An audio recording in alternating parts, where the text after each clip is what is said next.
Budget insurance. Affordable because you can't afford not to.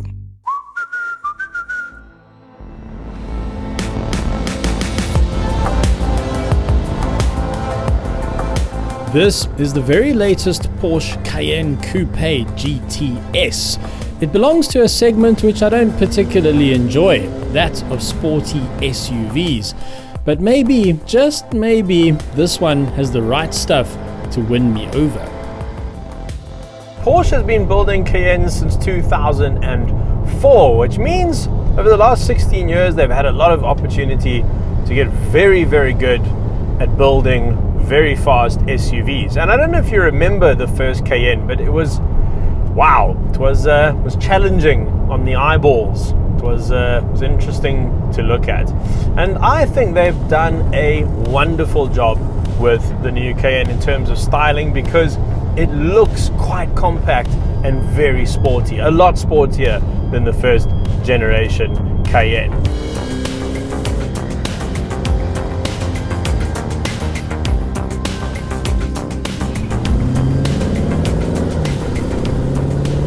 So of course the key difference between the Cayenne Coupe and the Cayenne is the dramatically sloping roof line. BMW started with this SUV coupe thing, and now everyone makes one. But I think of all the coupe SUV designs, this for me is the most successful. And what's quite interesting is the standard Cayenne and this, the Cayenne Coupe, differ quite remarkably actually, but in subtle ways. So the roof line over here, top of the windscreen, that's about 20 mils lower than a standard Cayenne.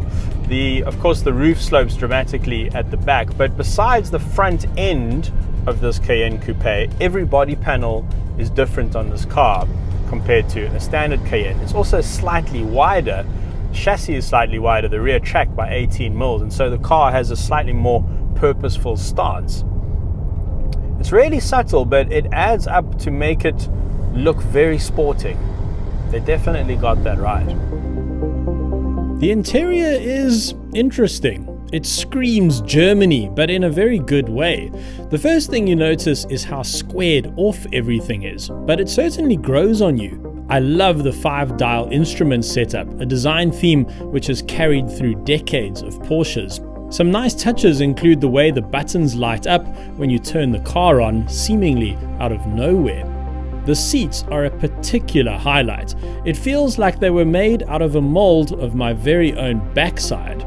And then of course there is the feeling of absolute solidity. The build quality is just remarkable.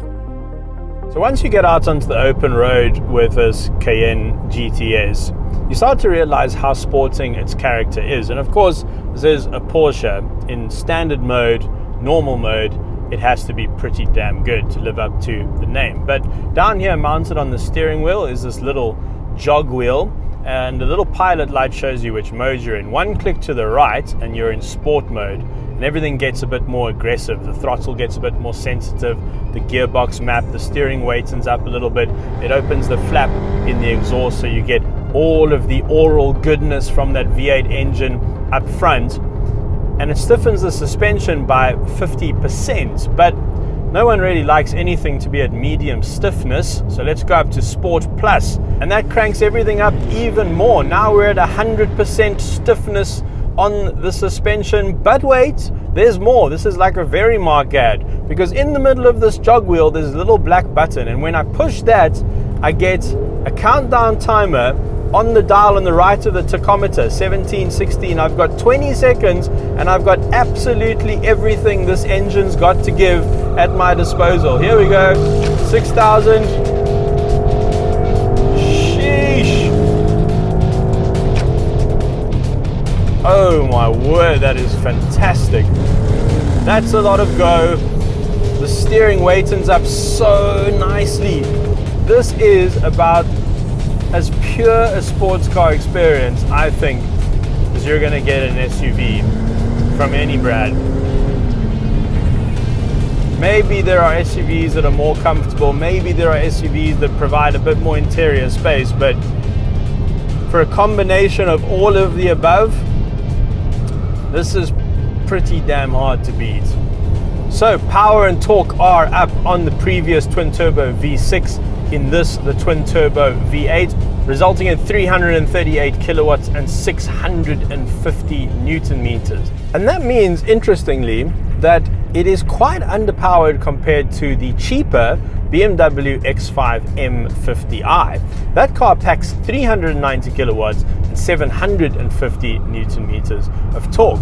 But even so, the Cayenne is only 0.2 of a second slower from 0 to 100 than that X5. And I think some of that has got to do with the fact that this car is quite a lot lighter, over 100 kilograms lighter than the X5. But if you look at this car side by side with something like the X5, this car does look sportier. And that's thanks to its lowered suspension. It's riding 20 mils lower than a standard Cayenne. And all of this combines to make for, in my opinion, one of the best handling SUVs that you can buy right now today. So what will one of these set you back? Well, about 1.8 million for this, the GTS Coupe.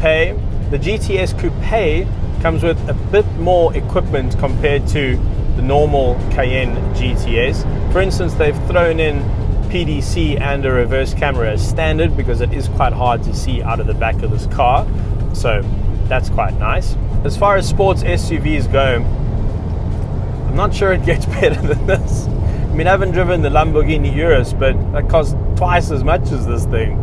I haven't driven the RS-Q8 yet, so I'll reserve my judgment on this. But even though this is a 2-ton car, Porsche have managed to somehow imbue lightness into it. And then, of course, when the road opens up, you put your foot flat, sheesh, then you go into warp speed. So would I buy a Cayenne GTS Coupe? Oh, this is a tough one for me. I generally don't like fast, big SUVs. If I want an SUV, I want it to be comfortable, I want it to look pretty good. I don't need oodles of power. But I think there's a wonderful combination between ability, show-offiness, and subtlety to this car. I know that sounds strange, but it's not over the top, it's not ostentatious. It looks purposeful. They've managed to make an SUV look purposeful, and I think that's quite impressive. So would I buy one of these? Probably not, but then again, if you forced me to choose between this and an X6M, yeah, this is where my money is going every day of the week. Cars.co.za is so much more than just a YouTube channel. Take our app, for instance. It's been downloaded over 500,000 times in the Android store alone, which means it must be okay, right? You'll find the links to the download for iOS and Android in the description below. Budget insurance. Affordable because you can't afford not to.